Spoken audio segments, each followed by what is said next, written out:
Hey guys, today I'm looking at Viewtiful Joe 2. So, this is a very unlikely sequel for a game like Viewtiful Joe, but hey, we got a sequel for it, and it's pretty much more of the same. Joe, the mechanics are made so it's easier to play, some, ease of life, improvements. It's easier to pull off the slow motion effect and all this other stuff and dodging, whatever. But overall, the gameplay is more or less kind of the same. You have different settings, enemies, and bosses, obviously, but the same basic mechanics are still here. The only new major thing that has been added is you now can play as Joe's girlfriend, Sylvia. And so she has this cool kind of twin gun thing that she uses, and she's honestly a lot of fun to use. And when you slow her down or speed her up, she'll also fire different kinds of blasts, and so this is kind of the version of how you get a ranged effect. And in the game, you basically swap between the two characters rather than some other kind of aspect of swapping out. But yeah, that's kind of how it works essentially. And so what has happened is aliens have invaded Earth, and Joe and Sylvia are brought up and wrapped up in this larger story where essentially their job is to basically save the planet Earth. And the aliens, they beam them up into their ship, and lo and behold, there's a giant movie dimension inside the ship. And what's really cool is how this game actually ends, where it ends at their version of the Oscars, and they've gone through all the different movie dimensions, and now they're fighting essentially the ultimate enemies that Captain Blue was fighting in his own universe.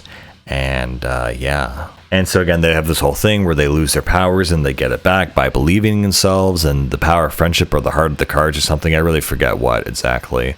Have a tribal stage where it's all dinosaur themed and prehistoric, whatever. They have a Japanese dojo that you go through as well. So again, there's a lot more variety to the themes of the enemies now as well. Each one is themed after the environment or the movie set that they're based on. And overall, it's a very fun experience. I don't know, overall about this game, I felt like maybe it's an okay sequel, I guess, but I never felt Viewtiful Joe really needed a sequel. I don't know, I felt this was very much okay, but nothing really that blew me away or really added to the Viewtiful Joe universe. And, in the original game, you kind of dealt with Sylvia's dad, and now you're dealing with Joe's dad and that relationship. And so it's interesting how they kind of correspond both to different kind of father stories. But again, everything basically works here more or less the same. You do a mission, you get a bunch of sub rankings for your main ranking. You have to collect all the beautiful movie reels to expand your abilities. The dodging works more or less the same. It's just really more of the same. And so I was never a massive fan of the original Viewtiful Joe, but I always thought, oh yeah, this is a really cool concept. It's really nifty and whatever.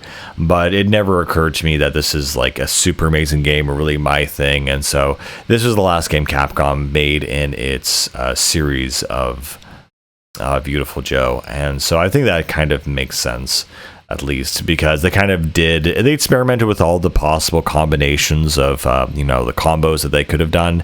And now they've kind of just, rounded it off and finished off the series, which I think is probably honestly the best thing for it at this point. But yeah, I don't know. There's really not much else to say except, the Six Machine makes a return, a bunch of returning characters, Captain Blue. And, Sylvia's a great addition. She's a lot of fun to play as. But yeah, I don't know. This is just more of the same. It feels like Viewtiful Joe, almost like 1.5 almost. Yeah, I don't know. There's not much else to say about this game. So it's Viewtiful Joe, baby. Yeah. So I guess with that being said, it's definitely like in the mid-range. It's okay, definitely. But again, the one thing I do have to admit, though, is that the music in this game is still an absolute banger. It's still a lot of fun to listen to it and jam out to. But that is pretty much it. So with that being said, I'll see you later, guys. Bye.